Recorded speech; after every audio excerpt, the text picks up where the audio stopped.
ଆପଣଙ୍କ ନାଁ ଝିଅ କି ପଛପଟ ଝିଅ ମୋ ପାଖକୁ ଆସିଥିଲେ ତାଙ୍କ ସ୍ୱାମୀ ହେଇନାହାନ୍ତି, କିନ୍ତୁ ସ୍ୱାମୀର ପ୍ରଲୋଭନ ଦେଖି ତାଙ୍କ ଗର୍ଭକୁ ନଷ୍ଟ କରିଥିଲେ ଗୋଇଠା ମାରିକି।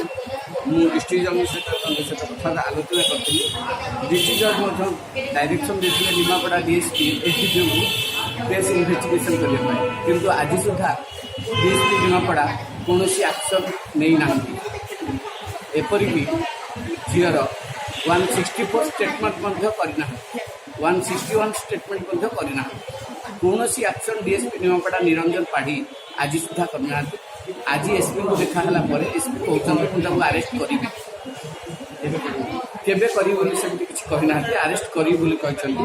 ସେ ଯେଉଁ ପିଲାମାନଙ୍କ ନାଁରେ କେସ୍ ହେଇଛି ତାର ନିମାପଡ଼ା ପିଏସ୍ କେସ୍ ନମ୍ବର 101/18 ଏବଂ ସ୍ପେଶାଲ ଜିଆର୍ କେସ୍ ନମ୍ବର 30/18, ଯେଉଁଟାକି ଡିଷ୍ଟ୍ରିକ୍ଟ ଜଜ୍ଙ୍କ କୋର୍ଟରେ ଅଦ୍ୟାବଧି ପେଣ୍ଡିଂ ରହିଛି। ବର୍ତ୍ତମାନ ସେ ଝିଅ କଲେକ୍ଟରଙ୍କୁ ଦେଖା ହେବା ପରେ ସିଡିଏମ୍ଓ ତାଙ୍କୁ ଗାଇନିକ୍ ଡିପାର୍ଟମେଣ୍ଟରେ ଆଡ଼ମିସନ୍ କରିଛନ୍ତି।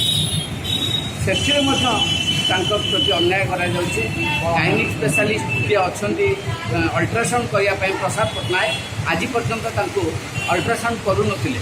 ପହରଦିନ ମୁଁ ସିଡିଏମ୍ଓକୁ କହିଲା ପରେ କାଲି ତା'ର ଅଲ୍ଟ୍ରାସାଉଣ୍ଡ କରାଯାଇଛି, କିନ୍ତୁ ଅଲ୍ଟ୍ରାସାଉଣ୍ଡ ହେଲେ ବି ତାହା ସମ୍ପୂର୍ଣ୍ଣ ହେବ ନାହିଁ। ବର୍ତ୍ତମାନ ତା'ର ପେଟର ଟୋଟାଲ୍ ସ୍କାନିଂ ଦରକାର ହେଉଛି। ସେ ପିଲାଟି ବର୍ତ୍ତମାନ ବି ଅସୁସ୍ଥ, କେତେବେଳେ କ'ଣ ହେବ ଘଟଣା କହିହେବ ନାହିଁ।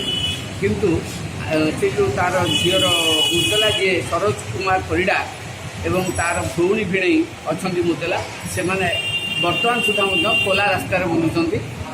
ଏସ୍ଡିପିଓଙ୍କର କୌଣସି ତାଙ୍କ ଉପରେ କର୍ତ୍ତୃତ୍ୱ କରିନାହାନ୍ତି ବର୍ତ୍ତମାନ ସୁଦ୍ଧା। ତେଣୁ ମୁଁ ଏସ୍ପିଙ୍କୁ କହିଛି ମଧ୍ୟ ଆଜି ଆରେଷ୍ଟ କରିବାକୁ ଚାହୁଁ, ତୁରନ୍ତ ଆରେଷ୍ଟ କରନ୍ତୁ, କିନ୍ତୁ ଯଦି ଆରେଷ୍ଟ ହେଲା ଭଲ କଥା। ଆଉ ଗୋଟେ କ'ଣ ଦେଇଛନ୍ତି ପ୍ରତିଶ୍ରୁତି କ'ଣ ଦେଇଛନ୍ତି? ଆଜି ପ୍ରତିଶ୍ରୁତି ଦେଇଛନ୍ତି ଆରେଷ୍ଟ କରିବୁ।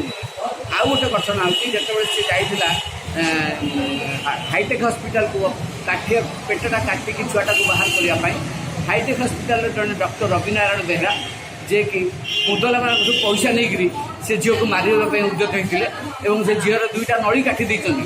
ବର୍ତ୍ତମାନ ସୁଦ୍ଧା ସେ ଝିଅ ଅଣ୍ଡର ଟ୍ରିଟମେଣ୍ଟ, କେତେବେଳେ ମୁହୂର୍ତ୍ତରେ ମରିବ ଠିକ୍ ନାହିଁ। ତାର ମାତୃତ୍ୱ ବର୍ତ୍ତମାନ ସେ ହରେଇছে, ଆଉ ତାର ମାତୃତ୍ୱ ହୋଇପାରିବ ନାହିଁ।